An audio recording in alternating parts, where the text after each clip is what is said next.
आज बेत केला तसऱ्यांचा। तसरे बाजारातून आणून त्यांना स्वच्छ धुवून नंतर त्यांना उकळत घातले। हे उकडलेलं पाणी आपल्याला टाकून द्यायचं नाही आहे। नंतर हे स्वच्छ साफ करून घेतले। याचे कवच बाजूला केले, थोडे कवच मात्र ठेवून दिले। नंतर एका कढईत लसूण फोडणीला घातली। लसूण चांगली काळी होईपर्यंत तिला तळून घेतलं फोडणीत। त्यानंतर त्यात टाकला थोडा कांदा टाकून झाल्यानंतर त्यात टाकला मी टोमॅटो आणि हे सगळी फोडणी एकदाची परतून घेतली। मी रेसिपी शॉर्टमध्ये सांगणार आहे की लोकांना जास्त वेळ नसतो बघण्यासाठी, तर शॉर्टकटमध्ये ही तुम्हाला रेसिपी मी सांगते, कारण फोडणीला वगैरे दिले हे आपल्याला प्रत्येकाला येतं। त्यानंतर हे फोडणी देऊन झाल्यानंतर या फोडणीतच मी थोडंसं मीठ टाकलं, त्यामुळे पूर्ण साराला हे मीठ लागणार आहे। नंतर परत टाकण्याची काही आवश्यकता नाही आणि ही फोडणीसुद्धा लवकर शिजेल। नंतर यात टाकला एक मोठा चमचा मालवणी मसाला ही फोडणीमध्ये चांगला परतून घेतला। मसाला परतून घेतल्यानंतर चांगला परतून झाल्यानंतर त्याच्यामध्ये मी टाकलं मालवणी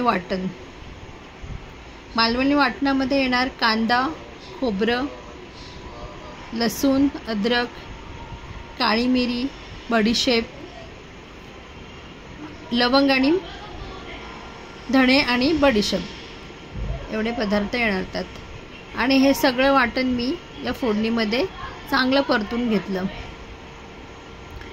मित्रांनो, आता पावसाच्या दिवसामध्ये मच्छी बर्फातली खाण्यापेक्षा तसरे, खेकडे यासारखी ताजी मच्छी टेस्टी पण लागते आणि चांगली पण असते।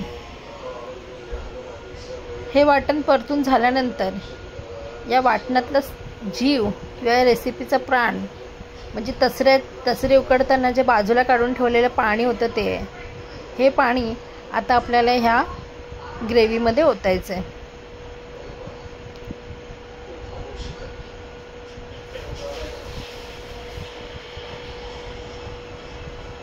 हे बघा, असं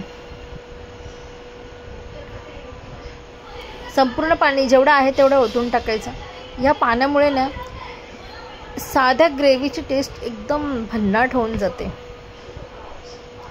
नंतर या रश्श्याला उकळी आल्यानंतर याच्यामध्ये आपल्याला तसरं टाकायचं। मित्रांनो, तुम्हाला माझी रेसिपी कशी वाटली ते मला कमेंट्स करून सांगा। आवडली तर लाईक करा, शेअर करा आणि सबस्क्राईब करा। हे बघा, तसरे टाकले।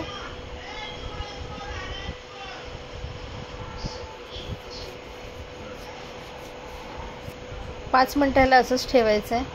काही शिजवायची गरज नाही, आधीच ते शिजलेलेच असतात, त्याच्यामुळे त्यांना काही जास्त शिजवावं लागत नाही। 5 मिनटं त्याच्यात सारात टाकल्यानंतर साराची टेस्ट थोडीशी त्याला येते। त्याच्यानंतर हे थोडंसं सार टेस्टिंगसाठी मी काढून घेतलं एका वाटीमध्ये।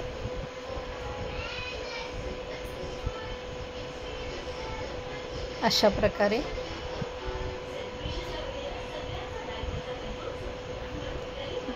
आता जजनं टेस्ट करायला दिलेलं आहे।